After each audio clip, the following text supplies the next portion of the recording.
오늘도 하나님의 주신 은혜가 우리 가운데 충만하기를 간절히 소망합니다. 이제 느헤미야서가 12장과 13장 두 장만 남았습니다. 앞에 이제 내용들을 쭉 다 살폈고요.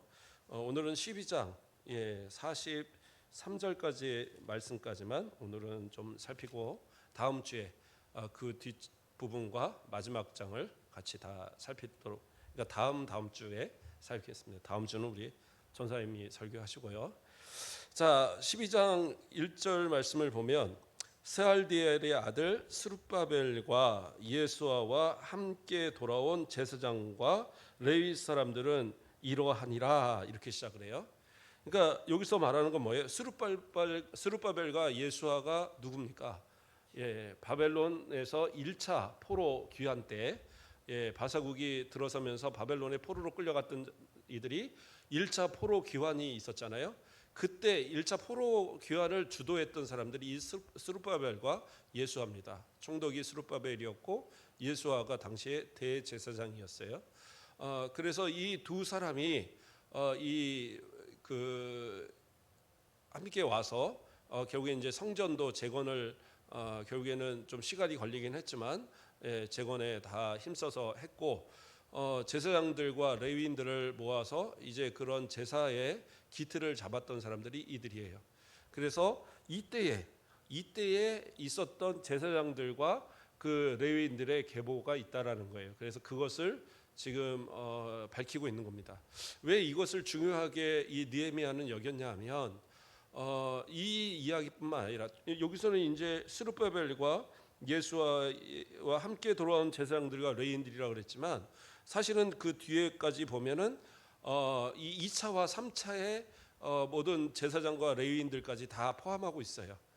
그 집안들별로, 족속별로 그러한 내용들을 쭉 정리하고 있어서 결국에는 성벽 봉헌에 앞서서 성전의 이 모든 그 제사의 의식들이 제대로 이루어질 수 있도록 그 모든 것이 다 짜여 있다라는 것을 확인하고, 또 부족한 것이 없는가를 알기 위해서 그런 인구조사의 개념으로 바로 그 인구조사와 더불어서 이 레위인들에 대한 조사들을 이렇게 다시 했던 겁니다. 그러면서 이전에 남아있는 기록들을 다시 그걸 살피고 그것을 이 책으로 다시 옮겨 적음으로 인해서 그 기록들을 남기고자 하는 그러한 의미도 있어요. 자, 그래서 어쨌든 예수아와 그 스룹바벨의 때에 돌아왔던 제사장들과 레위인들에 대한 그 기록을 먼저 말씀하고 있습니다. 그래서 이 1절에서 7절까지는 바로 그 귀환 때에 들어온 제사장들에 대해서, 그리고 그 예수아의 자손들에 대해서 이렇게 좀 설명하고 있습니다. 그러니까 죄송합니다. 그 제사장의 그 후예들입니다. 그래서 쭉 설명이 들어가 있고, 그 다음에 8절부터 또 9절까지는 이제 레위인들에 대한 또 이제 그 기록입니다. 그래서 1절에서 7절까지는 7절에 보면 뒷부분에 이상은 예수와 때의 제사장들과 그의 형제 지도자들이었느니라, 이렇게 얘기해서 여기서 나오는 이 사람들을 개인으로 보기도 하고 어떤 이들은 이것이 족속의 대표자들로 보기도 합니다. 그래서 이후에 이들이 이제 가문을 이어가면서 이 느헤미야가 성벽을 재건하고 이 봉헌식을 할 때쯤에는 이미 그 자손들이 이제 그 족속을 다 이루었기 때문에 그랬을 거로 보는 거예요. 그래서 이들이 돌아가면서 이제 그 제사의 직무들을 감당할 수 있는 그러한 이제 위치에 있음을 이제 설명하고자 하는 겁니다. 그 다음에 8절에서 이제 레위 사람들에 대한 얘기가 쭉 나오면서 9절 말씀에 뭐라고 합니까? 또 그들은 형제 박부가와 운노는 직무를 따라 그들의 맞은편에 있으며, 이렇게 나오는데 이 8절과 9절에 나오는 이 레위인들이 하는 일은 구체적으로 하는 일은 뭐였냐면 찬송을 맡는 일이었어요. 찬송. 그러니까 성가대죠. 성가대를 맡는데, 다시 이제 좀 설명을 하면 예수아와 빈누이와 간미엘과 세레베와 유다와 mat다냐니, 그렇죠? 이 mat다냐는 그 형제와 함께 찬송하는 애를 맡았다. 그래서 이 마따냐가 찬송을 맡아서 이제 그 찬송의 찬양대를 이끄는 한 지도자 중에 하나인 겁니다. 그리고 이제 또 하나가 이 구절에서는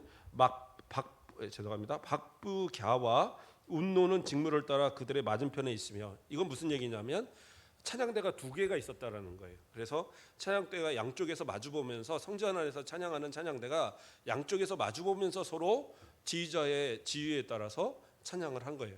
그러니까 규모가 좀 크다는 얘기죠. 그래서 이들은 개인이 아니라 이 사람들과 더불어서 그 동료들이 같이 이제 여기는 형제라고 나오지만 형제라는 의미는 그 결국에 이제 동료라는 의미예요. 그래서 같은 동료들이 같이 모여서 찬양을 했다, 이런 이제 의미인 겁니다. 그다음에 이제 10절에서 11절에는 대제사장의 계보에 대해서 얘기합니다. 그러니까 대제사장은 그 대제사장이 이제 그 이전에는 이제 그 가문에 따라서 가문이 이제 이렇게 돌아가면서 대제사장을 한 사람이 죽고 나면 그 다음에 이어서 종신제이기 때문에 그렇게 이어서 했는데 이때부터는 아마 가문이 대제사장의 가문이 그대로 이어져 갔던 것 같아요. 그래서 10절에 보면 예수아는 요아김을 낳고 요아김은 엘리야십을 낳고 엘리야십은 요야다를 낳고 요야다는 요나단을 낳고 요나단은 야뚜아를 낳았느니라, 이렇게 나오거든요. 이 사람들이 다 대제사장들입니다. 그래서 대제사장들이 가문을 이어서 이제 가는 것이 아마 이 포로기 이후로부터는 그 가문들만이 대제사장을 이어서 하도록 그렇게 이제 됐던 것 같아요. 그 전까지는 물론 이제 대제사장도 아론의 후손들이 이렇게 이어가지만, 그러나 이제 그 반차를 따라서 이렇게 돌아가는데 이때는 이렇게 그 직접 그 후손들만이 이어서 갔던 것 같습니다. 그래서 예수와부터 이제 야뚜이까지 이렇게 나오는데 이것에 대해서는, 이 구절에 대해서는 특히 11절은 학자들은 이것은 삽입된 구절로 봅니다. 그러니까 이것이 느헤미야가 기록한 것이 아니라 느헤미야의 후대의 사람이 느헤미야의 기록에 어떻게 보면 첨가한 거죠. 왜 그렇게 보냐 하면 이 요나단은 이제 뒤에 보면 요하난으로 나오고 야뚜이가 나오는데, 이 사람이 누구냐면 이 느헤미야 이후의 대제사장이에요. 그러니까 느헤미야 때의 제사장은 이 요나단 또는 그 앞서의 이 요야다입니다. 요야다이고 혹시 이 요나단까지는 겹칠 수 있어요. 그러나 야뚜이는 그 후대의 사람입니다. 한참 후대의 사람이에요. 그래서 이 내용을 볼 때는 이해가 안 가잖아요. 그런데 그러한 이제 그 어떤 이 족보에 대한 부분들을 이것을 그 계속 연결해서 이제 이어가도록 그것을 설명하기 위해서 후대의 누군가가 거기다가 첨가를 한 걸로 보는 겁니다. 그래서 그렇다고 해서 뭐 성경의 무호성이 무너지거나 그런 건 아니에요. 이 부분이 첨가됐을 뿐이지 전체적인 성경의 맥락에서는 문제가 되지는 않습니다. 그래서 이 야뚜야까지 이렇게 대제사장에 대한 설명들을 나오고요. 그 다음에 이제 12절부터 21절까지는 요아킴 때에, 그러니까 요아킴이 두 번째 대제사장이죠. 두 번째 예수아를 이어서 두 번째 된 대제사장 요아킴 때의 족장들, 여러 그 족장된 사람들에 대한 기록들을 쭉 이제 나오고 있어요. 그렇게 해서 21절까지가 계속 족장에 대한 이야기입니다.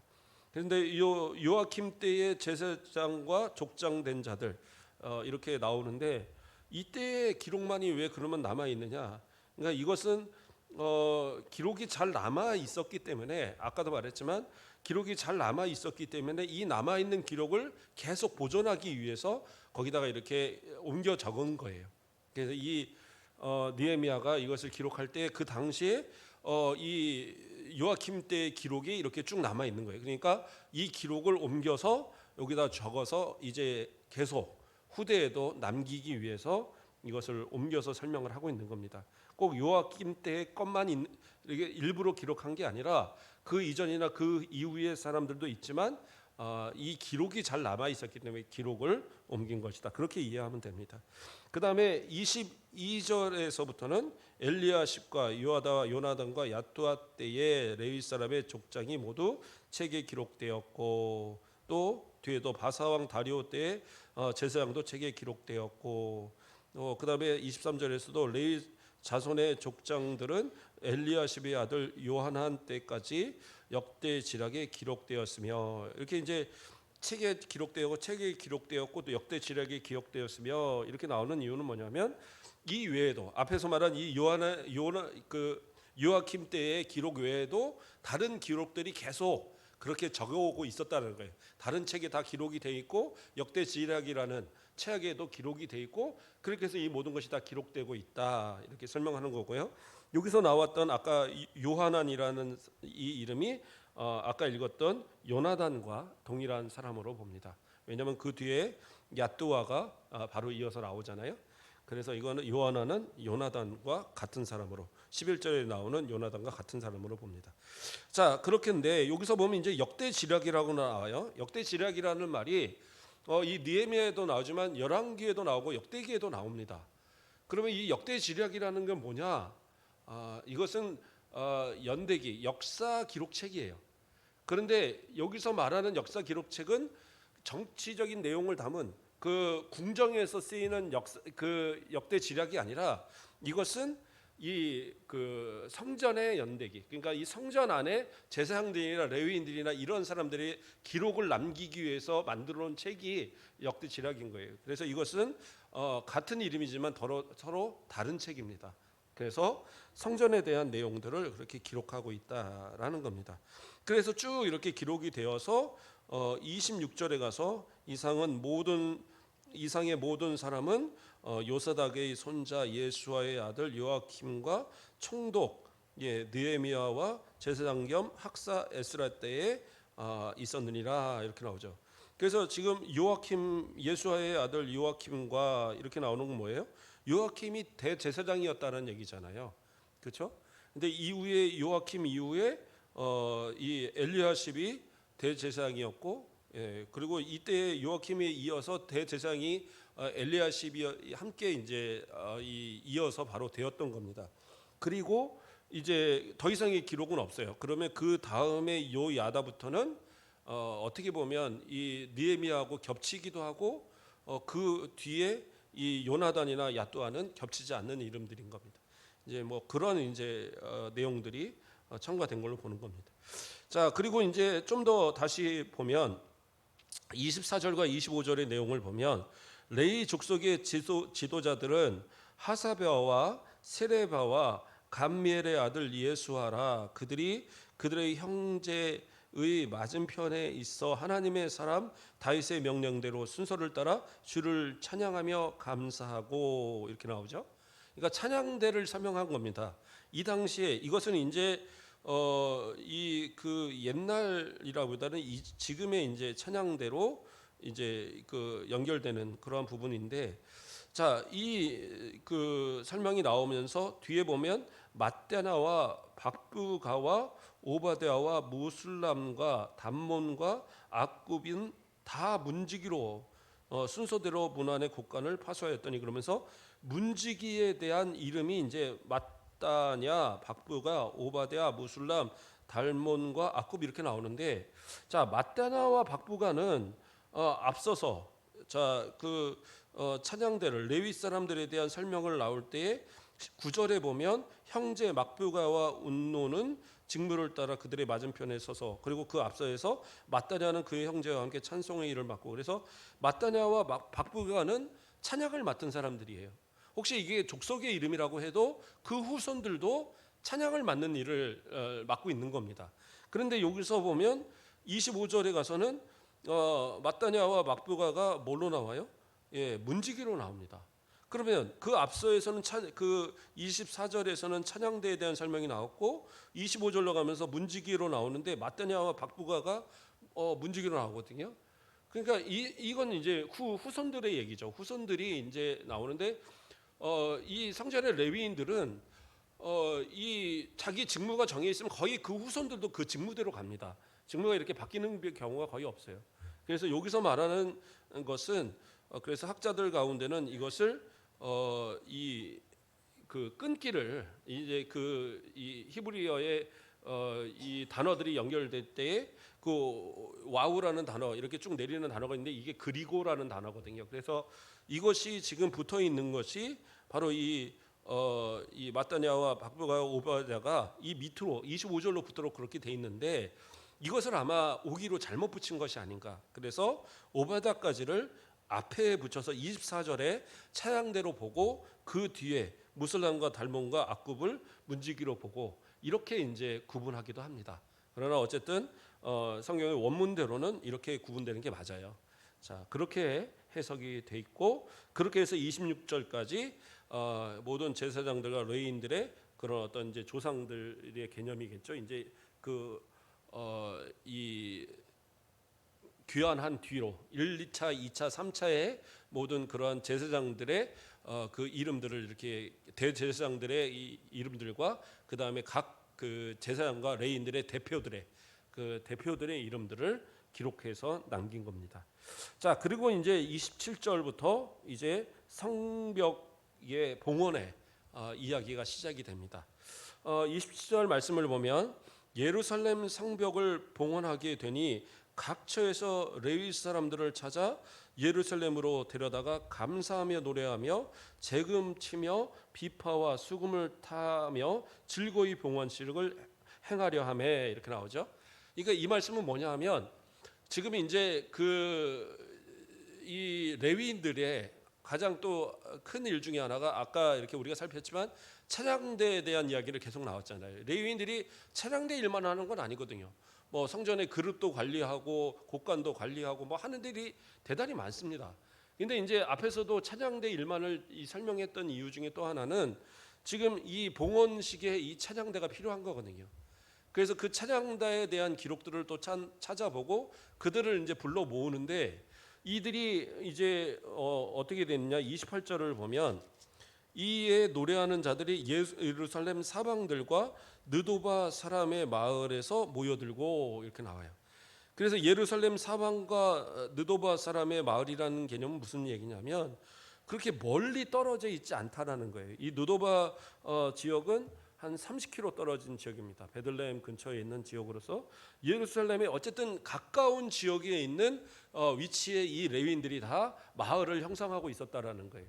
원래는 이제 이 레위인들이 이 12지파에서 각각의 그 흩어진 그 지파마다의 이 흩어져서 거기에 마을을 형성했었죠. 그랬는데 이 귀환된 이후로부터는 그들이 예루살렘 이 성을 아직 재건되기 이전부터 그 주변에 그 성전에 와서 원활한 제사를 위해서 그들이 거기 거주하고 있었다라는 거예요. 그래서 그들을 불러서 찬양대를 이 봉헌식에 찬양할 찬양대를 부르기 위해서 그 레위인들을 불렀고 그 주변에 있는 사람들이 예루살렘 사방 마을에 이루고 있던 그들이 다 몰려와서 이제 이 찬양대에 참석했다. 그 말을 이제 설명하고 있는 겁니다. 그다음에 31절 말씀을 먼저 이제 30절 말씀을 보면 뭐라고 나와요? 제사장들과 레위인 사람들이 몸을 정결하게 하고 또 백성과 성문과 성벽을 정결하게 하니라 이렇게 나오죠. 그러니까 이거는 무슨 얘기냐? 먼저는 이제 정결 의식은 뭐냐면 목욕이라는 거, 몸을 씻는 것은 이제 기본적으로 씻습니다. 그리고 옷을 빠는 것도 이제 기본적으로 빨아요. 근데 이제 제사장들 같은 경우에서는 제사장과 레위인들은 속죄제를 드립니다. 그래서 하나님 앞에 자신들이 제사를 이제 이끌어야 되기 때문에 그 제사에 대한 제사를 위해서 속죄제를 드리게 되고 그다음에 이제 백성들의 정결은 어떻게 됐냐? 제사장들이 물을 뿌려요. 물을 뿌려서 정결하다라는 그 의미를 그렇게 하고 물론 이제 백성들을 위해서 제사를 드리는 경우도 있는데 보통은 그렇게 물을 뿌려서 이제 정결하다 이렇게 이제 선언을 하면 정결해지는 거예요. 물론 이제 기본적으로 몸을 이제 씻고 옷을 빨고 하는 것은 이제 다 마찬가지고요. 그리고 이 부부간의 관계도 이 일정 기간은 금하게 됩니다. 그렇게 해서 이제 몸을 정결하게 하는 그런 관계가 되고 그다음에 이제 성벽과 그렇죠? 이 성문과 성벽은 어떻게 정결하게 하느냐? 이것은 이제 여기서는 설명이 나오지 않지만 레위기나 이제 이런 데를 보았을 때 나오는 말씀은 뭐냐 하면 집을 정결하게 할 때, 집이나 이제 집의 벽들을 정결하게 할 때는 어떻게 하냐면 새를 잡아서 새의 피를 내어서 그 피로 7번을 뿌립니다. 그렇게 해서 정결하게 하는 거예요. 그래서 아마 이 성문과 성벽도 그러한 형태로 피를 뿌리는 그러한 형태로서 제물의 피를 흘리는 그런 형태로서 이제 이 정결이 이루어졌을 거예요. 자, 그래서 이러한 정결 의식을 행했습니다. 정결 의식을 행하고 그다음에 이제 31절부터 이제 42절까지 그렇죠? 40절까지죠. 40절까지 이제 쭉 이 그 봉헌 예배에 앞서서 봉헌 의식에 앞서서 어떤 행사를 합니다. 이 행사는 어떤 행사냐면 성벽을 양쪽으로 나눠서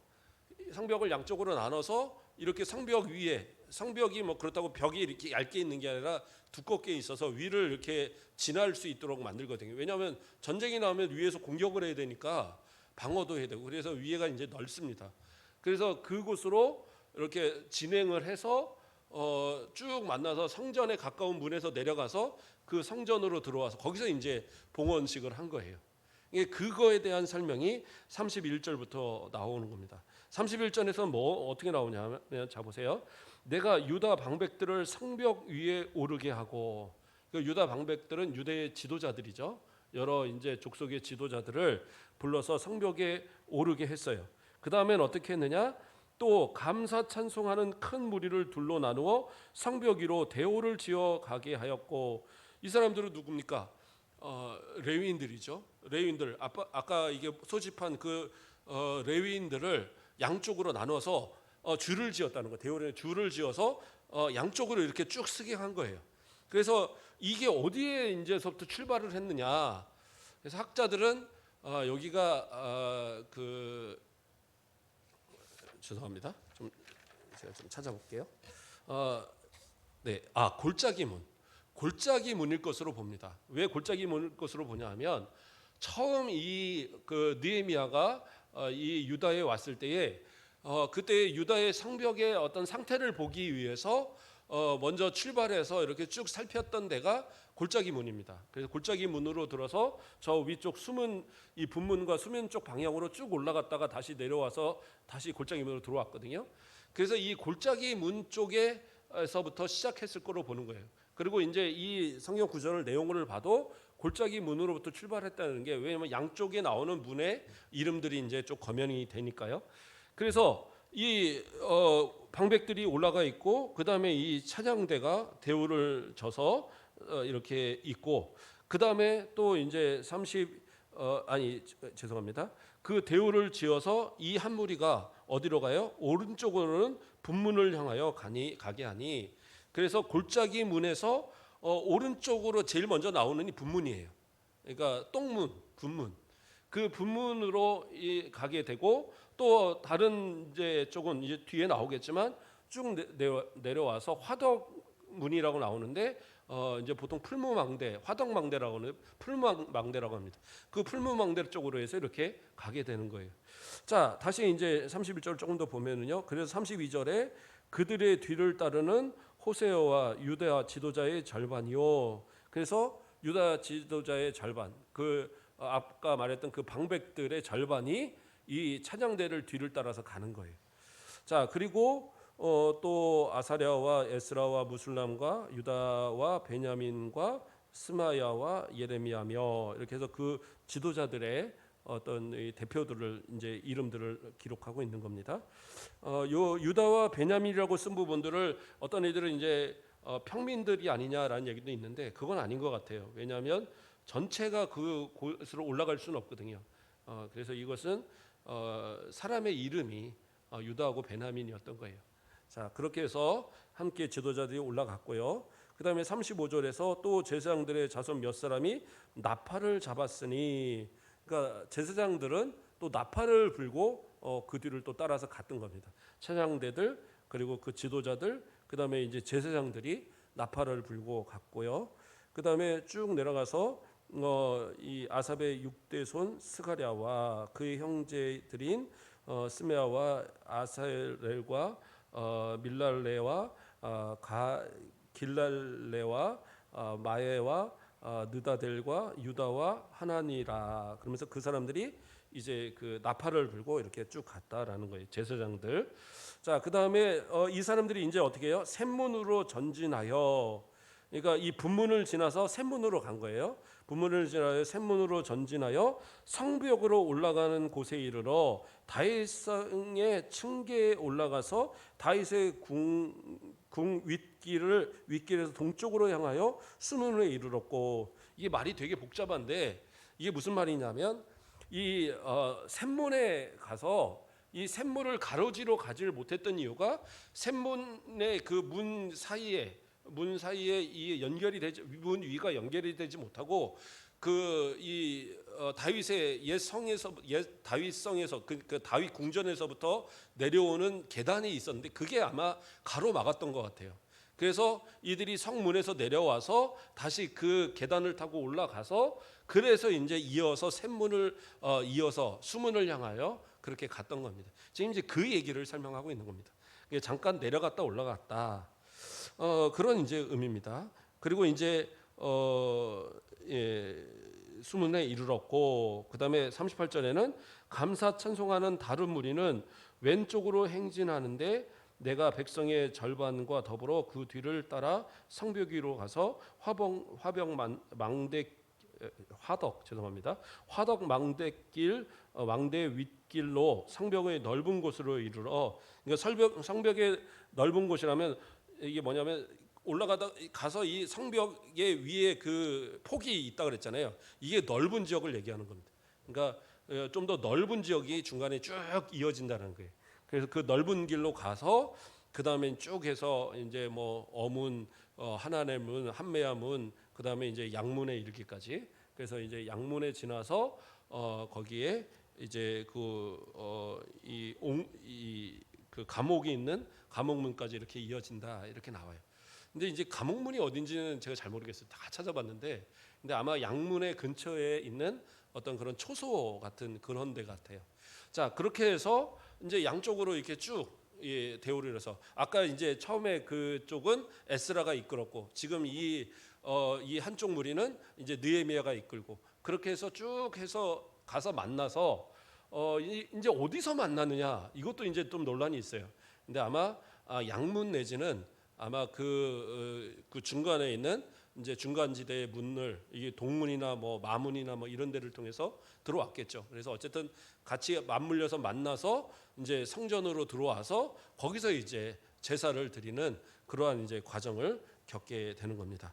자, 그래서 39절을 보면 에브라임 문 위로 옛문과 어문과 하나넬 망대와 한메와 망대를 지나 양문에 이르러 감옥문에 멈추고, 이게 이제 느헤미야가 이끈 그런 겁니다. 그래서 이에 감사 찬송하는 두 무리가 하나님의 전에 섰고, 그래서 이 두 무리가 이 성벽을 쭉 타고 와서 만나서 이제 하나님의 성전 앞에 모였다는 거예요.